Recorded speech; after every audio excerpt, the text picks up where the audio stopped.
கொள்ளேர் பிளவு அகலா தடங்குங்கையற் கொவ்வை செவ்வாய் விள்ளேன் எனினும் விடுதி கண்டாய்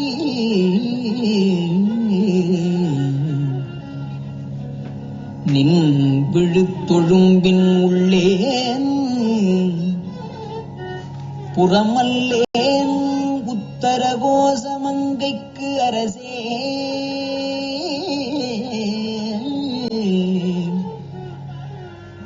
கள்ளேன் ஒழியவும் கண்டுகொண்டு ஆண்டது எக்காரணமே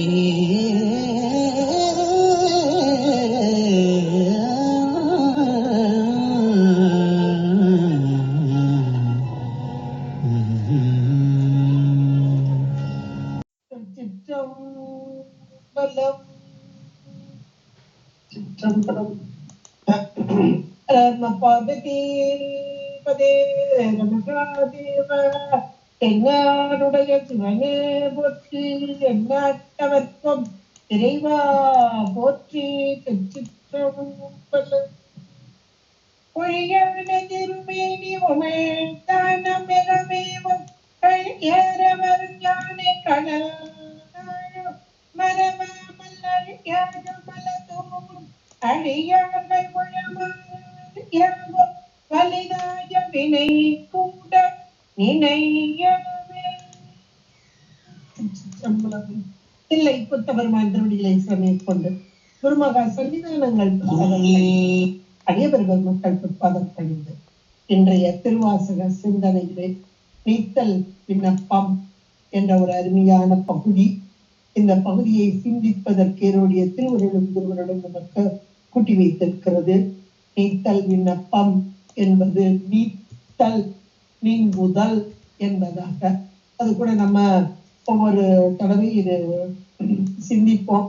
இதெல்லாம் அங்க பாடுறது, அதாவது இந்த உடம்ப விட்டு உயிர் போற நேரத்துல நீத்து போற நேரத்துல பாடுறது அப்படின்ற ஒரு முத்திரை எல்லாம் இங்கே குத்தி வைத்திருக்கிறார்கள்.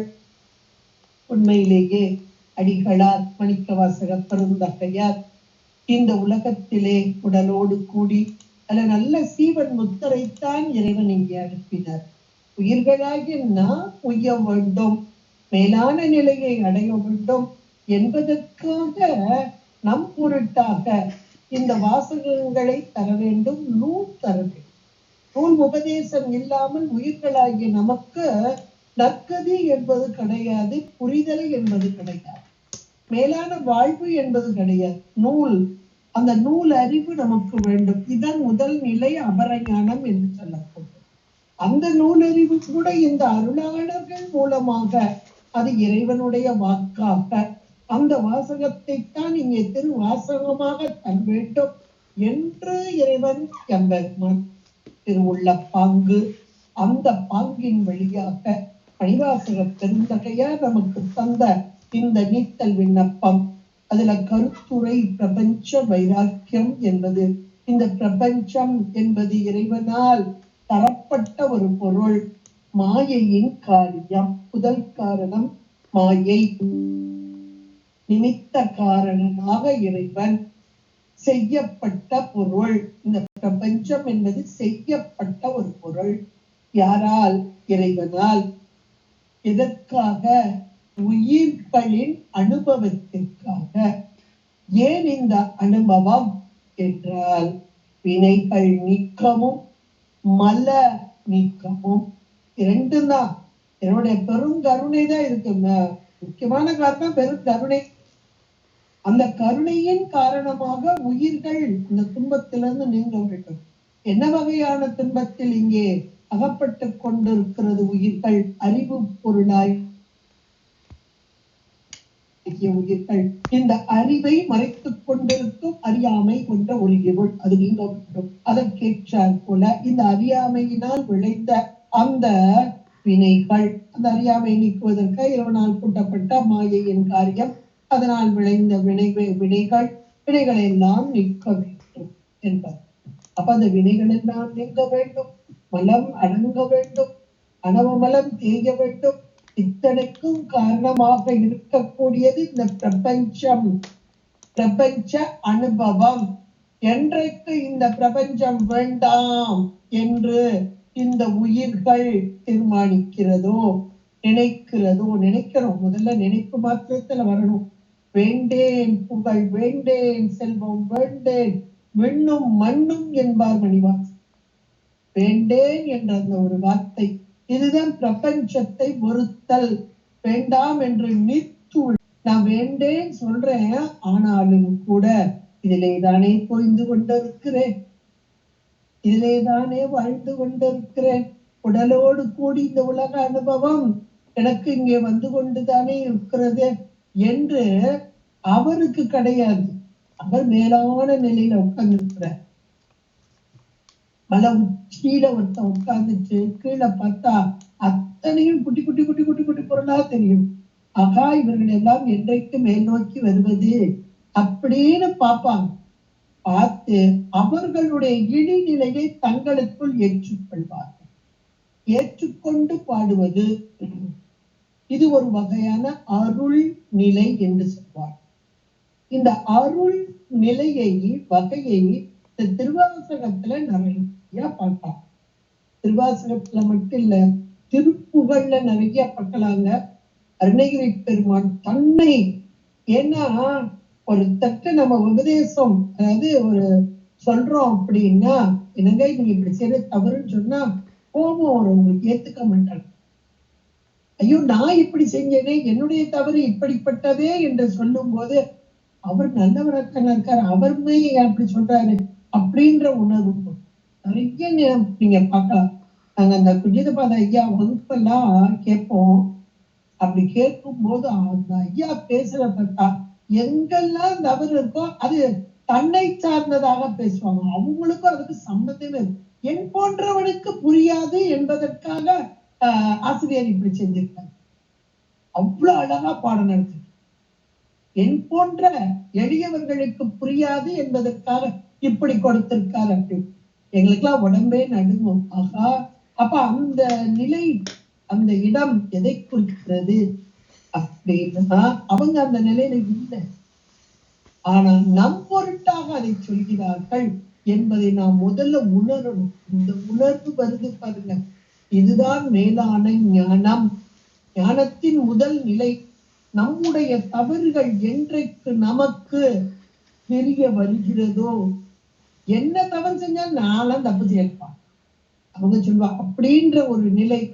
நாள நினைச்சு பார்த்தா அப்படி ஒரு ஆகா, நம்ம இவ்வளவு சொல்லும் போது கூட நம்ம ஏத்துக்கிடலையே.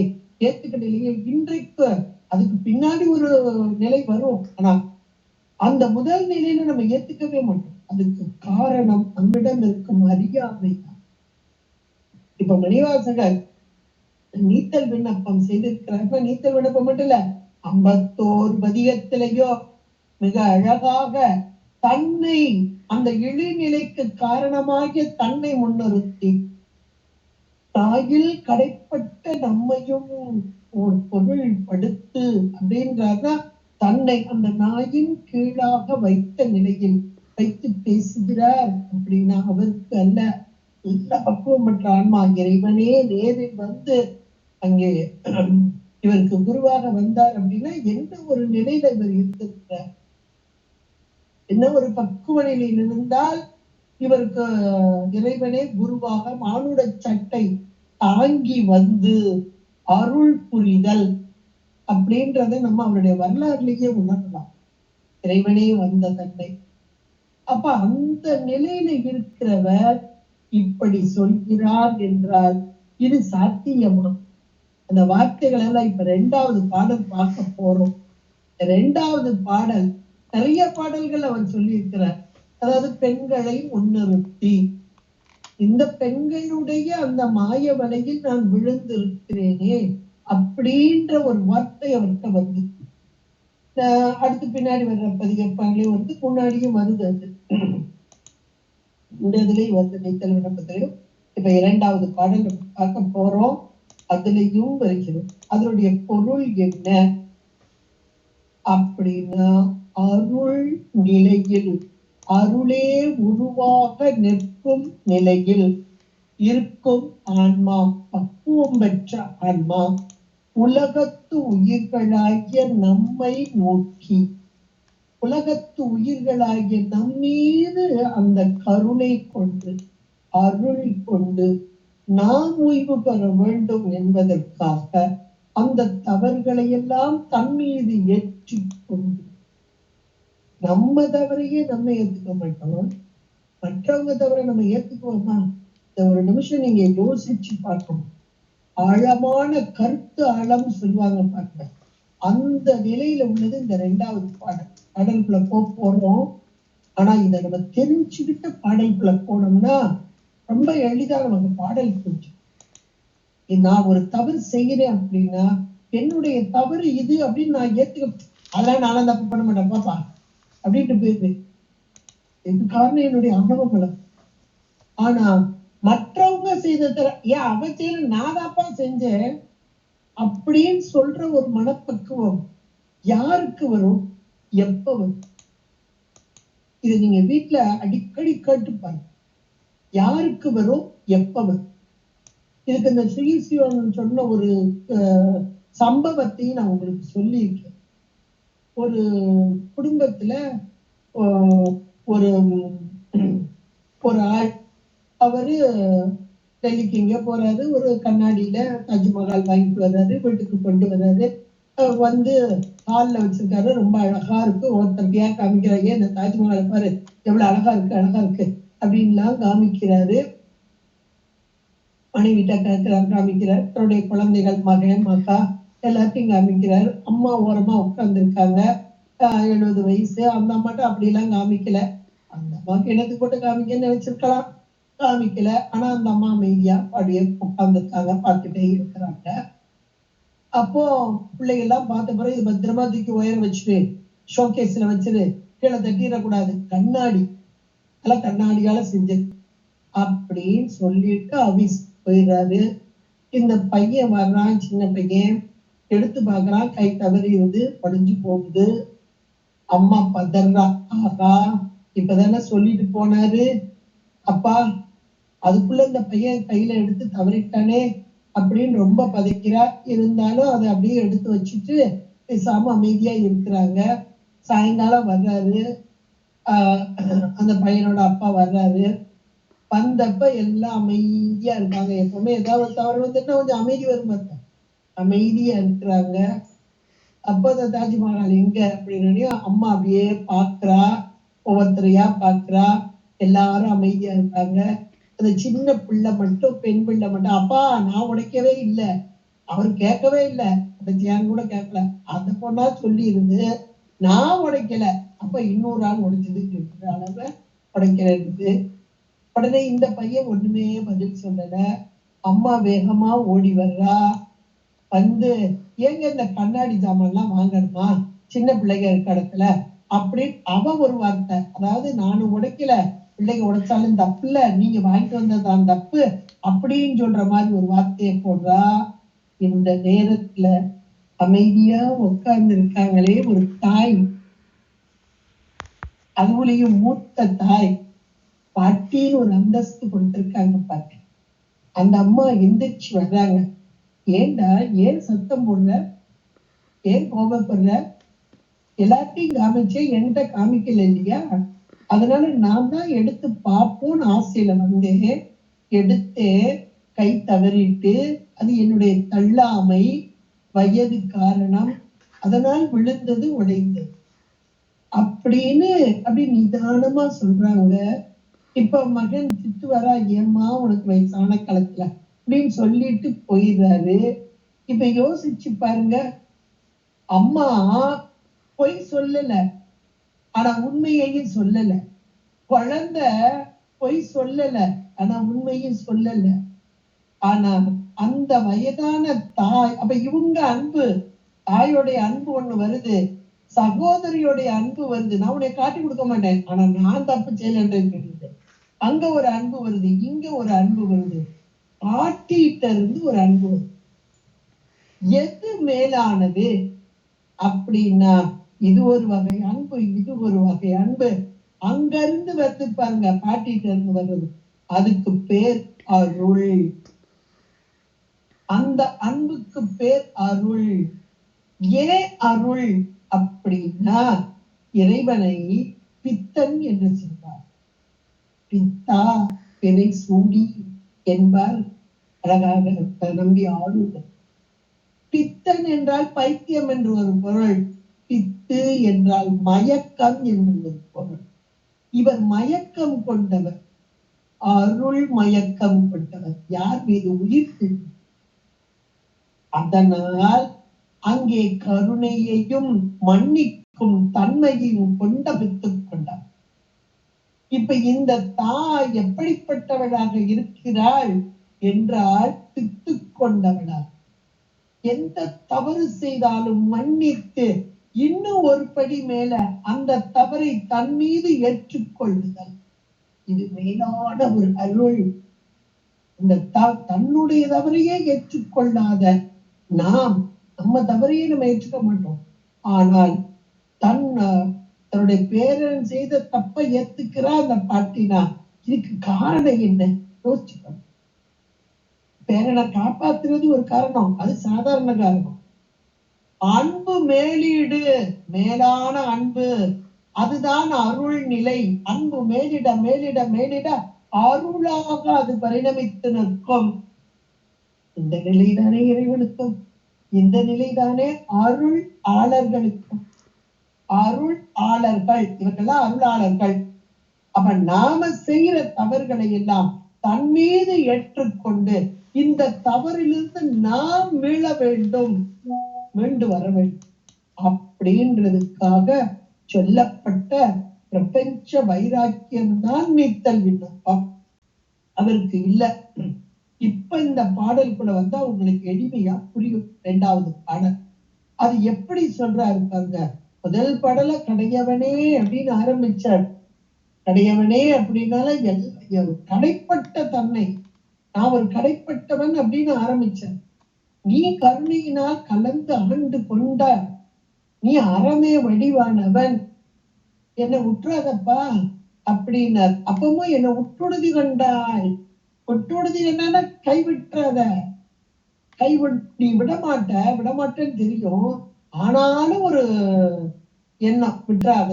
ஏன்னா எனக்கு இந்த பிரபஞ்சம் வேண்டாம், எனக்கு பிடிக்கல, இந்த வாழ்வு பிடிக்கல, இந்த மாயையாகி இந்த காரியங்களோடு என் மனம் ஒத்து போகவில்லை, இந்த வாழ்விலே என்னால் தோய முடியவில்லை. அப்ப எதையேனும் பற்று கொள்ளும் ஆன்மா, பற்றுதல் இல்லாமல் இந்த உயிர் இருக்க முடியாது. அப்ப உன்னை நான் பற்றி கொள்ள வேண்டும். நான் உன்னை பத்துக்கிட்டேனா, பிடிச்சுக்கிட்டேனா விட்டுருவேன். ஏன்னா பிரபஞ்சம் கொஞ்சம் மயக்கும், அப்ப விட்டுருவேன். அதனால் நீ என்னை பற்றி கொள். இந்த ஒவ்வொரு விட்டுடுதி கண்டாய்க்கும் அதுதான் பொருள். நான் உன்னை பற்றி கொண்டால் இந்த மல வாசனை, மலம் நீங்கினாலும் மல வாசனை இருக்கு, அதன் அந்த மயக்கத்தில் கொஞ்சம் விட்டுருவேன். நீ என்னை பற்றி கொண்டால் நீ விட மாட்டாய். அதனால் விடுதி கண்டாய் என்று அழகாக சொல்கிறார். இப்ப இந்த இடத்துல எதை சொல்றாரு பாருங்க. கொள்ளே பிளவு அகலா தடம் கொங்கையர் கொவ்வை செவ்வாய் வெள்ளேன் எனினும் புடுதி கண்டார். நின் விழு தொழும்பின் உள்ளேன் புறம் அல்லேன் புத்தக கோச மங்கைக்கு அரசே கள்ளேன் ஒளியவும் கண்டு கொண்டு ஆண்டு கொண்டது எக்காரணமே. அருமையான ஒரு பாடலாக அமைத்து தந்திருக்கிறார் மணிவாசக பெருந்தகையார். முதல்ல சொல்றார் பாருங்க, தன்னுடைய அந்த நிலையை சொல்கிறார். தன் நிலைமைனா அவன் நிலைமை இல்ல, நம்ம நிலைமை. அந்த மலையில உச்சியில நிக்கிற அருள் என்ற ஏணி கொண்டு அந்த அருள் ஏணியில் ஏறி அருளான நிலையில நிற்கிறார். அந்த அருள் நிலையில் நின்று கொண்டு அருள் ஆளராக அருள் ஆண்டு கொண்டதால் அந்த அருள் தன்மையோடு கூடி நிற்கிறார். அந்த அருள் தன்மை வந்ததால் நம்முடைய தவறுகள் எல்லாம் அவருக்கு தெரிகிறது, நாம் செய்யும் தவறுகள் எல்லாம் தெரிகிறது. அப்ப ஆன்மாக்களின் துன்பத்திற்கு காரணம் என்ன என்று தெரிகிறது. அப்படி தெரிந்த போது ஆகா, இவர்களையும் நீங்க எடுக்க வேண்டும், மேலான நிலைக்கு கொண்டு வர வேண்டும் என்று கருணை. அதனால் இங்கே சொல்கிறார், இந்த உயிர்களாகிய நாம் உடம்பெடுத்து சகல நிலையிலே வாழ்ந்து கொண்டிருக்கும் நாம் இந்த பிரபஞ்சமே உலக மயக்கம் என்று சொல்லக்கூடிய உலக மயக்கத்திலே பொன்னாசை, பெண்ணாசை, மண்ணாசை என்ற 3 வகையான ஆசைகள் மிக அதிகமாக பேசப்படக்கூடியது. ஏதாவது இந்த 3ல ஏதாவது ஒரு ஆசை இருக்கும். அந்த ஆசையினால மீண்டும் மீண்டும் மீண்டும் மீண்டும் மீண்டும் தவறுகள் வந்து கொண்டே இருக்கும். அதனால் மீண்டும் மீண்டும் பிறவி வந்து கொண்டே இருக்கும். இதுதான் இங்கே நிச்சயமான ஒரு உண்மையாக அமைந்துள்ளது. இதுல பொன்னாசை அது கூட ஒரு காலத்துல போயிடும், மண்ணாசை அது கூட ஒரு காலத்துல போகும்பாங்க, பெண்ணாசை இது போகாது என்று சொல்வார்கள். நம்ம அருளாக பெரியவங்க நூல்கள்லாம் சொல்லியிருக்காங்க. எவ்வளவு வயதானாலும் இந்த காமம், ஆசை, விருப்பம் அது உடலோடு கூடியிருக்கும் என்றெல்லாம் இங்கே சொல்லப்படக்கூடியது. அதனால் பெண்ணாசைதான் கீழான நிலைக்கு நம்ம இழுத்து செல்லும் என்று சொல்வார்கள். பொதுவா அந்த பெண்ணாசை தானே இங்கே கருவினுள் பிறப்பாக இன்ப நுகர்ச்சி பின்பு பிறப்பாக வருதல் என்றெல்லாம் கூட நாம படித்திருக்கிறோம். இந்த பெண்ணாசை நியாயமானது உண்டு, நியாயம் அல்லாததாகவும் நிறைய இருக்கிறது. இதெல்லாம் ஒரு புறம் இருக்க, இந்த பெண்களின் மீது கொண்ட மயக்கம் அருணகிரி பெருமான் நிறைய பாடல்கள்ல அந்த பெண் மயக்கம் அதுக்கு சாதாரணமா சொல்லிட்டு போறாங்க. அவரு முதல் காலத்துல அப்படி இருந்ததுனால தன்னை நினைச்சு பாடினார் என்று சொல்றார். ஆனா அதெல்லாம் சரியான காரணம் அல்ல என்பதை நாம் ஏன்னா எப்பேற்பட்ட நிலையில இருந்து இறைவனே குருவாக வந்து இவருக்கு அருள்பாலித்தார் என்றால் எவ்வளவு ஒரு பக்குவம் பெற்ற ஆன்மா என்பதை நாம் உணர்ந்து கொள்ள வேண்டும். அதனால அந்த வார்த்தைகளுக்கு அது சரியான பொருள் அல்ல.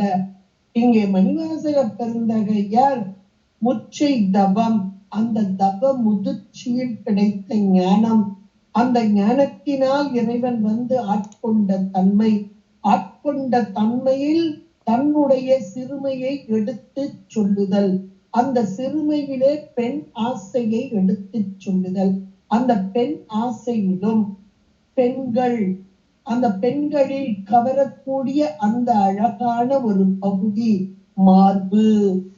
அது நிறைய இடங்கள்ல மார்புகள், அந்த கொங்கைகள், அதனுடைய அழகு, நேர்த்தி இதெல்லாம் சொல்லப்படுகிறது. அம்மைக்கும் சொல்லப்படுகிறது. அம்மையுடைய கொங்கை என்பது ஞானத்தை தரக்கூடியது, ஞானப்பால், ஞானமே வடிவான கொங்கைகள். அதுல அன்னையர் பெருமானு சொல்றாரு, அந்த பாதிமதியின் போது அந்த கொங்கைகளின் மீது விருப்பம் கொண்ட முருகப்பெருமான் என்றார். ஞானமே வடிவான பரம்பொருள் முருகன், அந்த ஞானத்தோடு ஒற்றி இருத்தல், இதைத்தான் அங்கே சொல்லப்படுகிறது. இங்கேயோ பெண்களின் இள முலைகள், அது மலை போன்று, செப்பு கலசம் போன்று, இதெல்லாம் செப்பு கலசம் எல்லாம் எடுத்து சொல்லப்படக்கூடியதாக அமைந்து உள்ளது. அது எப்படி இருக்கிறது என்று இந்த 2வது பாடல்ல முதல் வரிகள், கொள் ஏர் பிளவு அகலா தடம் கொங்கையர் அப்படின்னு சொல்ற.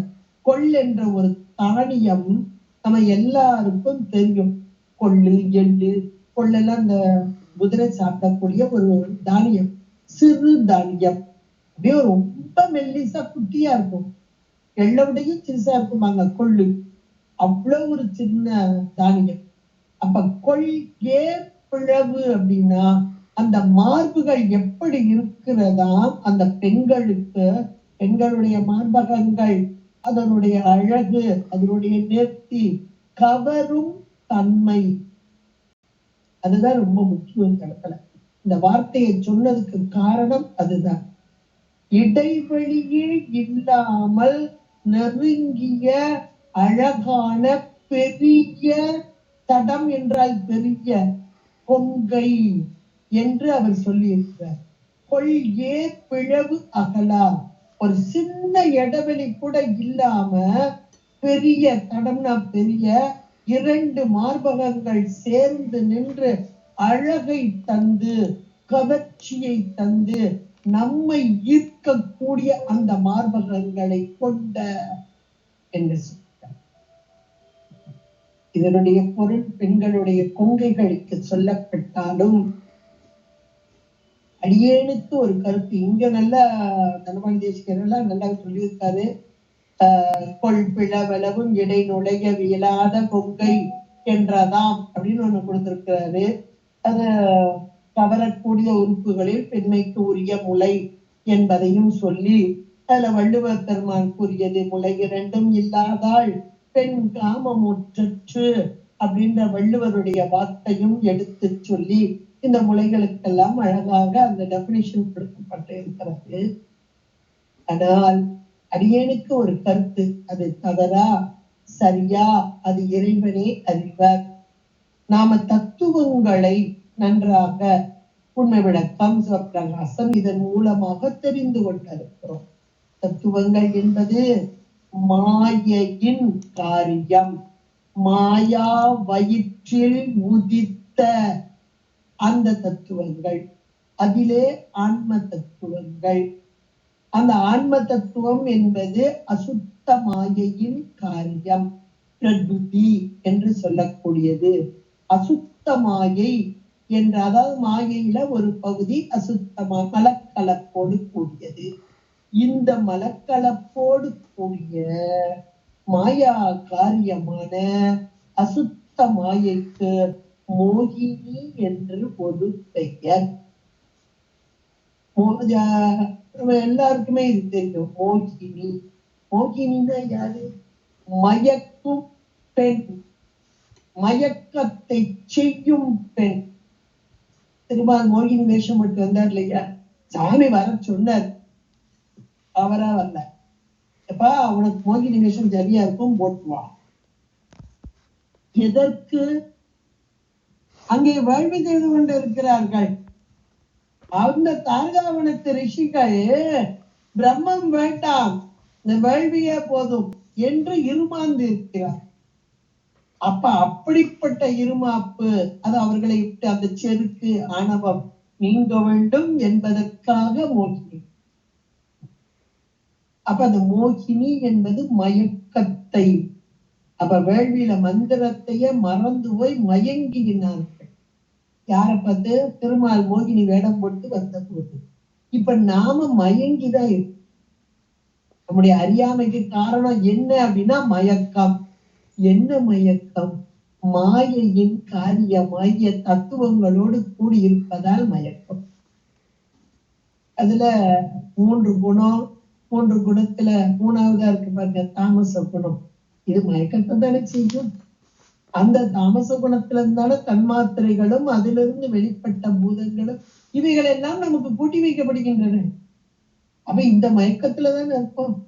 இந்த மயக்கம் எப்படி இருக்குதா, ஒரு கொள் அளவு கூட பிளவில்லாம, ஒரு சின்ன இடைவெளி கூட இல்லாம, ஒரு சின்ன இடைவெளி இருந்தா கூட தப்பிச்சு ஓடி போயிடலாம், போக முடியாத அளவுல பெரிதாக தடம் கொங்கையை போல கொள் ஏர் பிளவு அகலா தடம் கொங்கையர், அது போல மாயை என்பது நம்மை அப்படியே பிணித்து உயிரோட, இன்னைக்கு உயிர்ன்னு சொன்னா என்னன்னு தெரியாது, சித்தாந்தம் படிச்ச பிறகுதான் உயிர்னா என்னன்னே தெரியுது நமக்கு.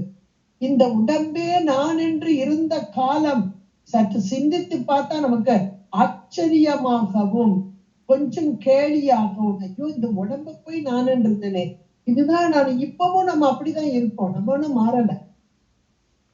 அப்ப அதுக்கு காரணம் இந்த மாயையை விட்டு ஒரு ஒரு சின்ன கொள்ள அளவு கூட பிரியாமல் இருப்பது. இந்த இடத்தில் சரியான பொருள் என்பது அதாகத்தான் இருக்க வேண்டும் என்பது அடியேனுடைய கருத்து. உங்களுடைய கருத்து மாற்று கருத்து இருந்தால் சொல்லிக் கொள்ளலாம். ஏன்னா இந்த இடத்த நம்ம அதை வச்சு பார்க்கும்போது கொள்கே ஒரு துளி, நான் இந்த மாயை உடம்ப விட்டு ஒரு நிமிஷம் இது என்னோட இது இல்ல அப்படின்னு விலகி பார்க்கலாம்னு பார்த்தா விலக முடியலையே. இந்த உலகம் எனக்குரியது இல்ல, இதுல மயங்கி இருக்கிறேனே, கொஞ்சம் விலகி பார்க்கலாம் பார்த்தா விலக முடியலையே. அதுலயே ஆழ்ந்து அது என்னை மயக்கி கொண்டு இருக்கிறது. அழகான அந்த பொங்கைகள் கொண்ட அந்த பெண்களுடைய மார்பிலே மயக்கம் முட்ட அந்த ஒரு ஆண்மகனை போல கொள்ளேர் பிளவு அகலா தடம் கொங்கைய அந்த அழகாக இருக்கிறது. கொவ்வை செவ்வாய், இந்த கொவ்வை செவ்வாய் என்பது இந்த மார்பு கண்ணுக்கு அப்படியே காட்சிக்கு கருத்துக்கு அழகை கொடுத்து மயக்குகிறது. இந்த கொவ்வை பழம் போன்ற சிவந்ததான அந்த சிவவாய் அது எனக்கு அனுபவத்தை கொடுத்தது. இந்த ரெண்டு சேர்ந்ததுன்னா என்னாகும்? எந்திரிக்க முடியாது, அதை விட்டு எந்திரிக்க முடியாது. மனம், கருத்து, உடல், செயல் அத்தனையும் அங்கேயே கிடக்கும். இன்னைக்கு நம்ம அப்படித்தானே கிடக்கிறோம், உலக மயக்கத்துல கிடக்கிறோம் இல்லையா? பத்து மனம் காயம் மூன்றினாலும் இந்த உடலே எனக்கு பிரதானம். இது இறைவனால் கொடுக்கப்பட்ட உடல். உடலுக்குரிய அத்தனையும் செய்து கொண்டு உயிர் என்ற ஒன்றிற்காக கொடுக்கப்பட்ட ஜடம் என்பதை மறந்து, அந்த உயிருக்கு நான் என்ன செய்ய வேண்டும் என்பதை மறந்து இதுவே பிரதானம் என்று கிடப்பது போல கொள்கேர் பிளவு அகலா தடம் பொங்கைய கொவ்வை செவ்வாய். கொவ்வை செவ்வாய் தான் இன்னைக்கு நம்ம உழண்டு கொண்டிருக்கும் தன்மை அனுபவம். கொவ்வை செவ்வாய் இடத்துல அனுபவம் கொடுக்குங்க. ஏன்னா இது வழியா தானே அனுபவம் வருது, அதுல ஆசை வருது, இதுல அனுபவம் வருது. அதை விட்டு பிரியாத அந்த தன்மை எவ்வளவு அழகா இருக்கு பாருங்க. அது அவருக்கா சொன்னாரு, யோசிச்சு பாருங்க, அது அவருக்கா சொன்னாரு. அவரு அமைச்சரா இருந்த காலத்திலேயே அனுபவிக்கல. அனுபவிக்க அவருக்கு அந்த உயிருடைய தன்மை பிரபஞ்சத்திலிருந்து விடுபட்ட ஒரு தன்மை, பற்றற்ற தன்மை. அது முற்பிறவிலே வந்துட்டு, இந்த முற்பிறவில வந்துட்டுனாலே அவங்க வித்தியாசமா இருப்பாங்க. இவர் அப்படிதான் இருந்தார். 16 வயதுல அமைச்சர் பதவியை ஏற்றுக்கொண்டார் அப்படின்றது வரலாறு. அப்புறம் 32 வயதுல இவருக்கு மெய்யே உன் பொன்னடிகள் கண்ணென்று ஒழுற்றேன் அப்படின்னு சொன்னார்னா அது 32 வயசு அப்படின்னு சொல்லுவாங்க. அப்ப 16 வருஷ காலம் இவர் அமைச்சரவையில இருந்திருக்கிறார், அமைச்சரா இருந்திருக்கிறார். அமைச்சர் பதவி என்ன என்பது சுகபோக அனுபவம். அந்த அனுபவத்தை அனுபவிச்சாரானா இல்லை என்பது திருவாதவூர் அந்த புராணத்துல அழகாக சொல்லப்பட்டிருக்கிறது. ஒவ்வொரு நாளும் இறைவன் எம்பெருமானின் திருமுன்பாக வந்து நிற்பாராம். வந்து இந்த பிரபஞ்சம் அனுபவிக்க எவ்வளவு கொட்டி கொட்டி கிடக்குது, ஆனால் இந்த உள்ளமோ அதில் தோய மாட்டேங்குது, திரும்பி பார்க்க மாட்டேங்குது. எனக்கு பிடிக்கலையே, இது பிடிக்கலையே அப்படிங்குது. அப்ப எது பிடிக்குது அதை சொல்ல தெரியலையே. இதுதாங்க சரியான வார்த்தை. இன்னைக்கு நம்முடைய நிலைமை இருதலை கொள்ளிம்பாங்க. ஒரு பக்குவம் வர வர வர வர இந்த கையில கிடைச்ச பொருள் அவ்வளவு இனிமையாக இருந்த இதுகார அனுபவிச்ச பொருளாகவும் இருக்கலாம். அந்த பொருள் இப்போது வெறுப்பை தந்து வேறு ஒன்றை நாடி இந்த மனம் அப்படி இருக்கும். அது எப்ப கிடைக்கும், எப்படி கிடைக்கும் நமக்கு தெரியாது. அது தானாகத்தானே வரணும், வெளியே இருந்து வரல, உள்ள இருந்து வரணும். இவருக்கு 32 வயசுல மெய்யே உன் பொன்னடிகள் கண்டு இண்டு வீடு உற்றி. அருமையான வார்த்தைகள் பாருங்க. அப்ப இந்த முதல் நான் 3 வரி, 2 வரி அதுல இதையும் சேர்த்துட்டு 2 வரியில முதல்ல இந்த மாயை பிரபஞ்சம், இந்த பிரபஞ்சத்தின் மீது கொண்ட வெறுப்பு, பிரபஞ்சத்திலிருந்து நீங்க வேண்டும் என எதையேனும் ஒன்றை பற்றி கொண்டுதான் உயிர் இருக்கும். இந்த பற்று எனக்கு வேண்டாம், எனக்கு பிடிக்கல அப்படின்ற மாதிரி சொல்றார். கொள்ளேர் பிளவு அகலா தடங்கொங்கையர் கொவ்வை செவ்வாய் வில்லே. இத நான் விடல. இன்னும் விடலைன்னா என்ன பொருள்? உடம்போடு கூடி உலகத்துல இருக்கிறேன். அப்ப உடம்புக்குரிய சாப்பாடு, உடுத்துதல், உண்டு உடுத்து உறங்கி எல்லாம் இருக்கிறேன். பிள்ளே ஆனாலும் எனினும், இப்படி நான் இருந்தாலும் எனினும் விடுதி கண்டார். விட்டுறாதப்பா, இவன் இப்படி இருக்கானே, சரி இருக்கட்டும், கொஞ்ச நாள் இருக்கட்டும் அப்படின்னு விட்டுறாதப்பா. எவ்வளவு ஒரு அருமையான வார்த்தை. இந்த அப்படியே நமக்கு வச்சு வச்சு பாருங்க. என்னுடைய ஆதங்கம் அதுதான். நமக்கு வச்சு பாருங்க. இது நமக்கு சொன்னது, எனக்கு சொன்னது, எனக்கு சொன்னது. ஆகா, நான் இப்படித்தானே இருக்கிறேன், இந்த பிரபஞ்சத்துல இவ்வளவு இருக்கிறேனே, விட்டு பிரியாம உட்கார்ந்து கிடக்கிறேனே, இது வேணும் இது வேணும் இது வேணும் உட்கார்ந்து இருக்கிறேனே. நான் இப்படி இருந்தாலும் நீ விட்டுறாத. பிரபஞ்சத்துல அது அழுந்தட்டு விட்டுறாத, விட்டுறாத. புடுதி கண்டாய். அப்ப இறைவன் சொல்றார், புடுதி கண்டாய் என்ன விட்டுறாதப்பா. நின் விழுத்தொழும்பின் உள்ளே. அடுத்த வார்த்தையை இருக்கிறார். அப்படியே அடுத்தடுத்து வருது. ஏன்னா நான் உட்கார்ந்திருக்கேன் எங்க தெரியுமா? உன் அடியாருடைய கூட்டத்துல உட்கார்ந்திருக்கேன். உன் அடியார் உன் நின் விழுத்தொழும்பின் உள்ளே. தொழும்பாய் பணி செய்வாய். அடிமை, கடமை. இது அடியேனுக்குரிய கடமை.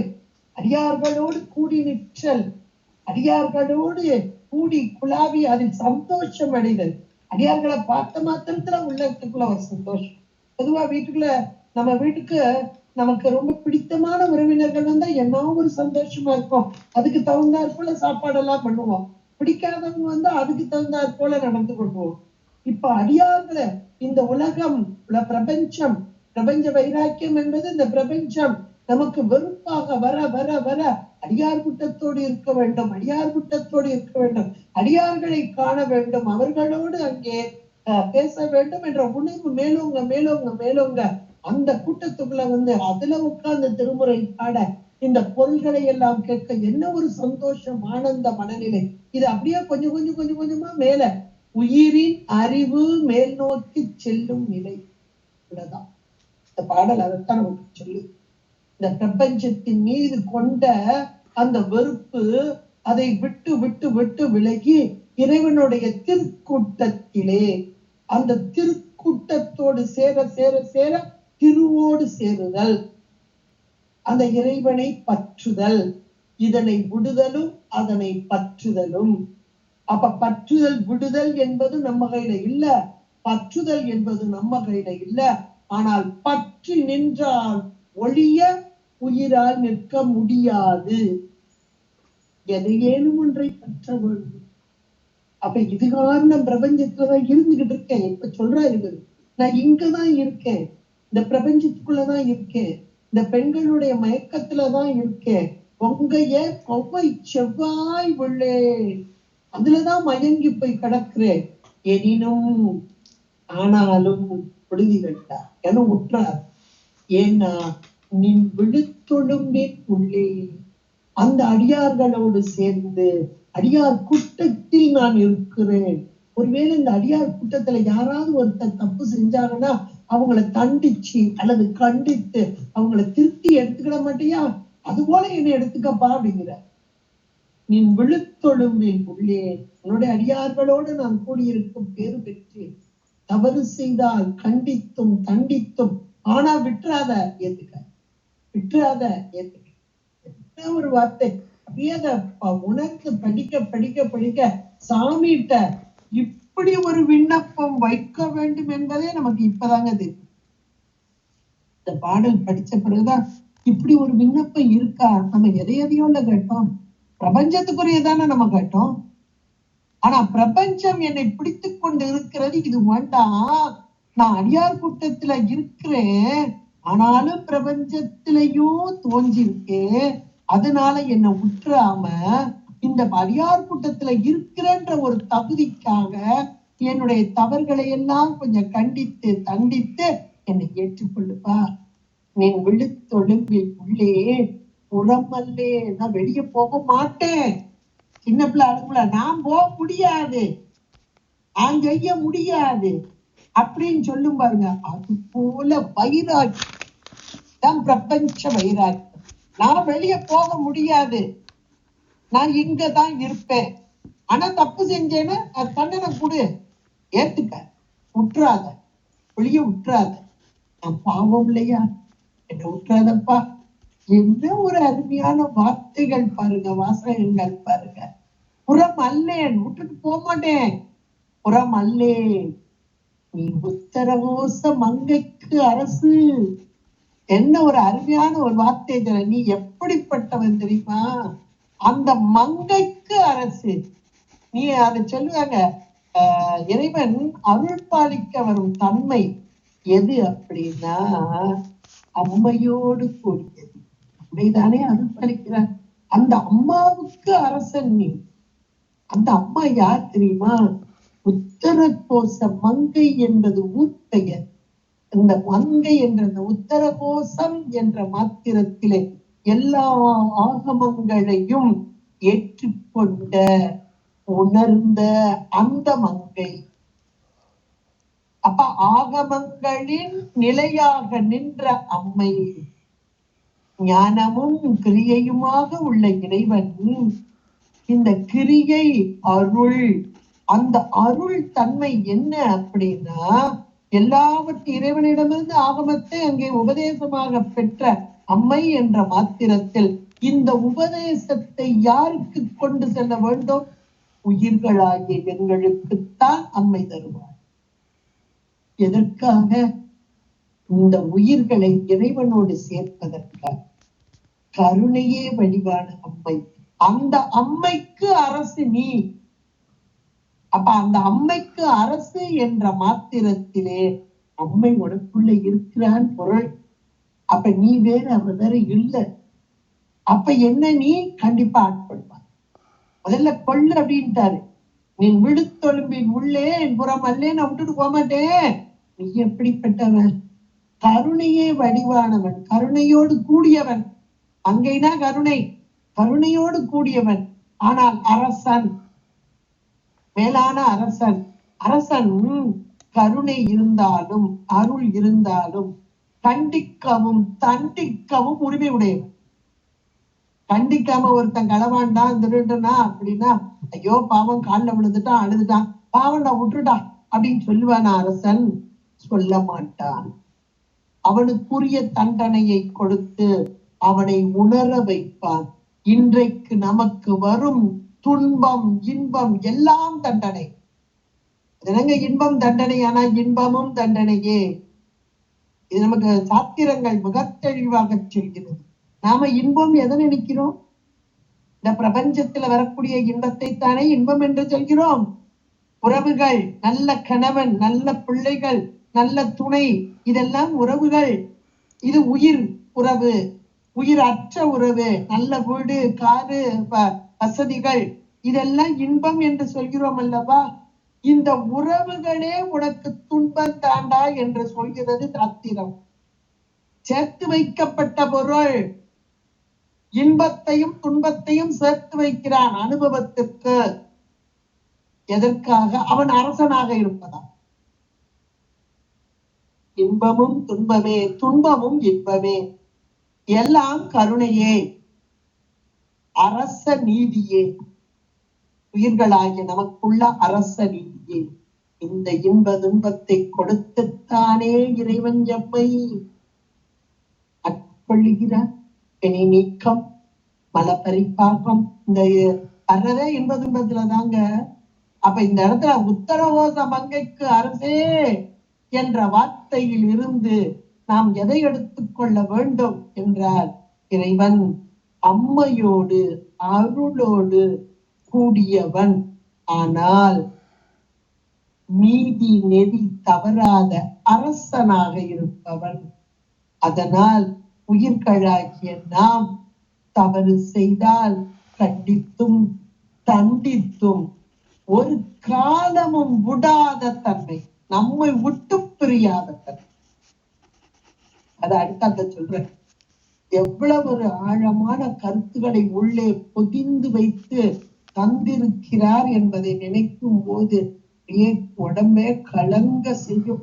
உள்ளம் கள்ளே. அடுத்த வார்த்தையை சொல்றார், கள்ளேன் அப்படிங்கிறார். எதிர்மறை, நான் கள்ளம் செய்யலப்பா. நம்பி ஆரூர், நான் குற்றம் ஒன்றும் செய்ததில்லை, கொத்தை ஆக்கினீர். நான் ஒன்றும் தப்பு செய்யல, நீதான் இனி ஆக்குற. அதெல்லாம் உரிமை. இங்க கள்ளே ஒளியவும் கண்டு கொண்டு ஆண்டது எக்காரணமே. அருமையான இந்த 2 வார்த்தைகள் 2 வரியில அழகா சொல்றார். கள்ளேன் என்ற மாத்திரத்திலே கள்ளம் செய்யே என்பதாக சொல்கிறார். கள்ளம் என்பது உனக்கு தெரியாம எதுவும் நான் செய்யல. அவன் தெரியாம ஏதாவது செய்ய முடியுமா? இதை செஞ்சுட்டே அதை செஞ்சுட்டே அவங்க பார்க்கல, நல்ல வளர்த்து பார்க்கலப்பா அப்படின்னு ஒரு காரியத்தை செய்யலாம். இறைவனுக்கு தெரியாமல் ஏதேனும் நடக்க முடியுமா? அவன் தான் உள்ளுக்குள்ள உட்காந்துருக்கானா கங்காணியா? வெளியே இருந்து வந்தாதானே கண்ணை தப்பி ஏதாவது செய்யலாம். அப்ப கள்ளம் செய்ய கள்ளேன் என்ற மாத்திரத்தில் இங்கே என்னால எந்த தவறும் செய்ய முடியாது. ஒன்ன விட்டுட்டு உனக்கு தெரியாம ஏதாவது எனக்கு தப்பு செய்ய முடியுமா?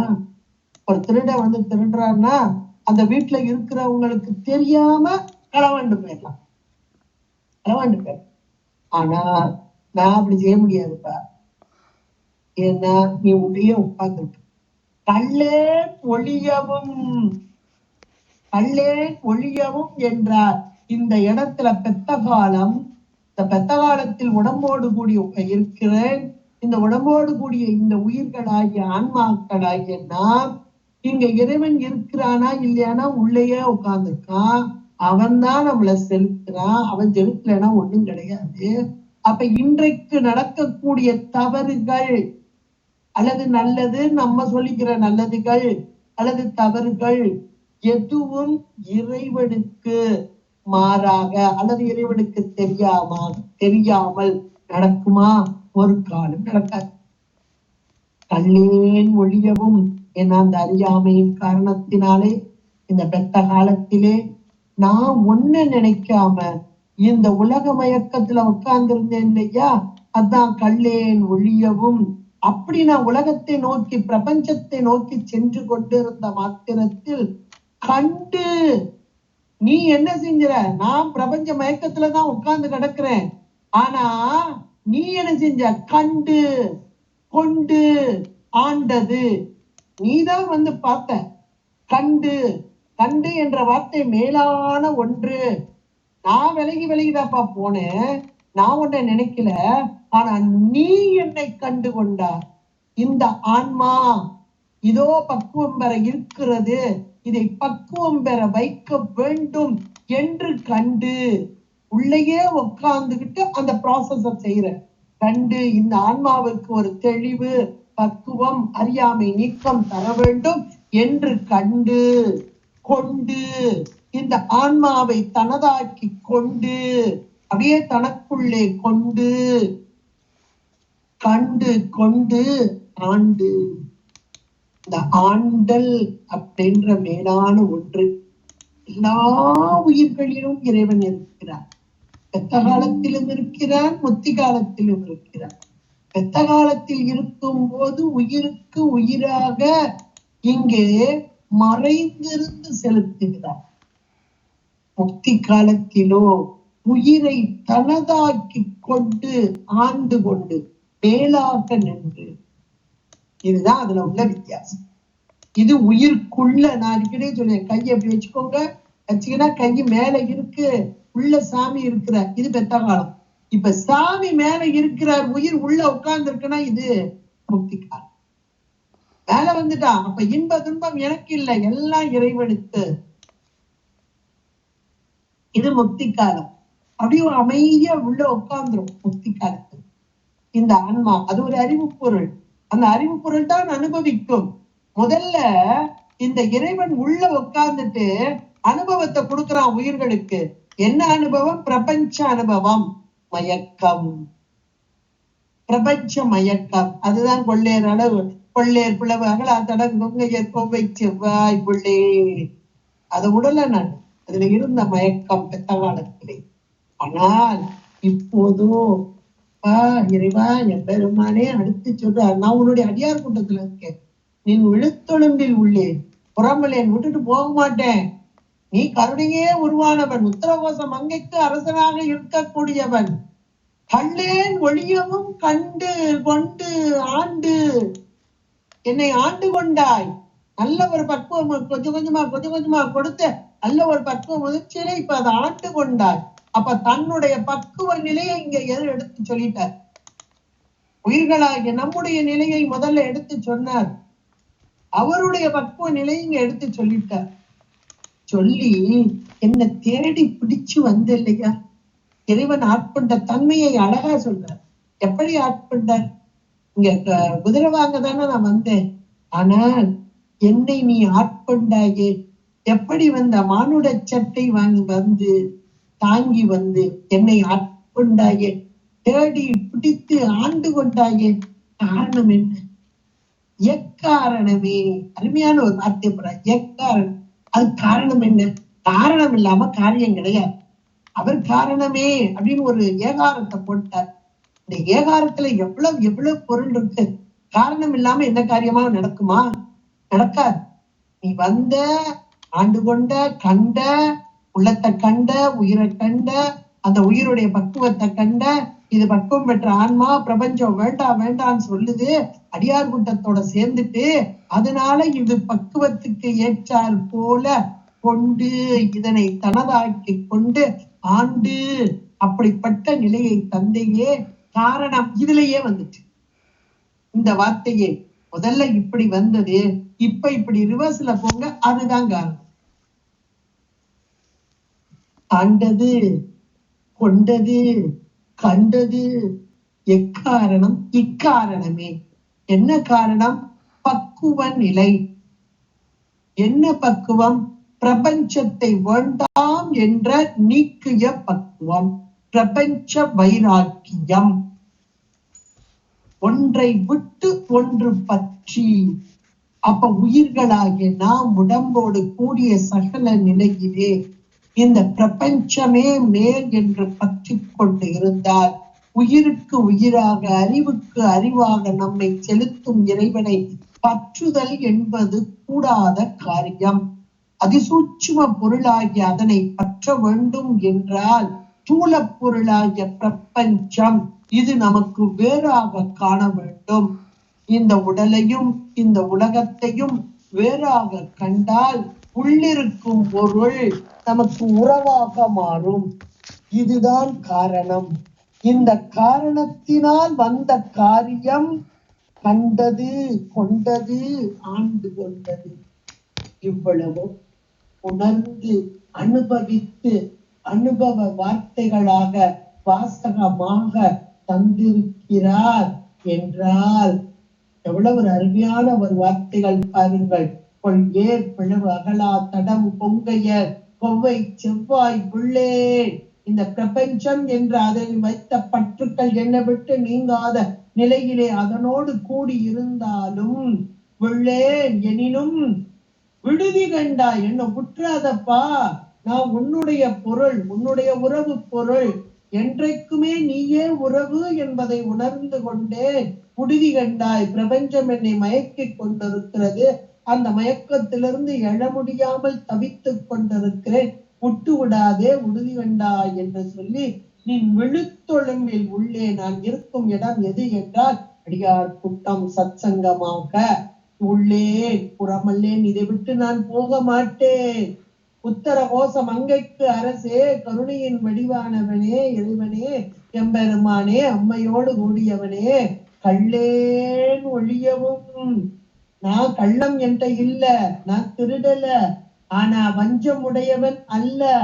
ஆனாலும் இந்த அறியாமை வசப்பட்டு இருக்கக்கூடிய இந்த கத்த காலத்திலே உன்னை அடையாமல், எனக்கு உயிர்க்குயிரா இருக்கிறையே, உன்னை அடையாமல், உனக்கு தெரியாம நடக்கல, உனக்கு தெரியுது. கத்த காலத்துல நீதானே செலுத்துற, அதான் கல்லேன் ஒழியவும்.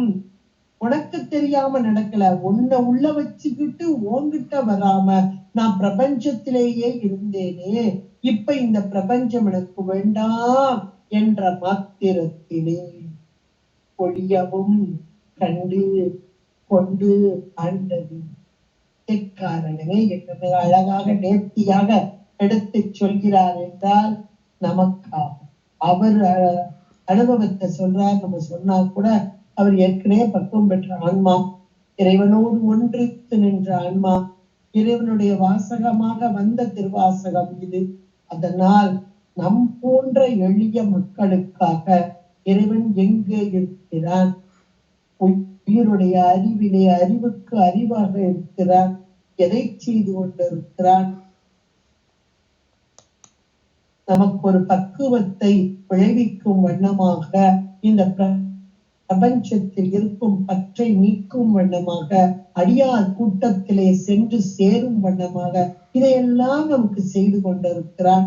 இந்த காரணத்தினால் நம்மை கண்டவனாக கொண்டவனாக ஆண்டு கொண்டவனாக இருக்கிறான். இதுதான் காரணம். காரணம் இல்லாமல் காரியம் இல்லை. அந்த காரணத்தை அழகாக எடுத்து சொல்லி காரியமாக தன்னை ஆண்டு கொண்ட தன்மையையும் எடுத்து சொல்கிறார். காரண காரிய ஒற்றுமையோடு கூடிய அருமையான ஒரு பாடலாக இங்கே அமைந்து உள்ளது. சம்பளம்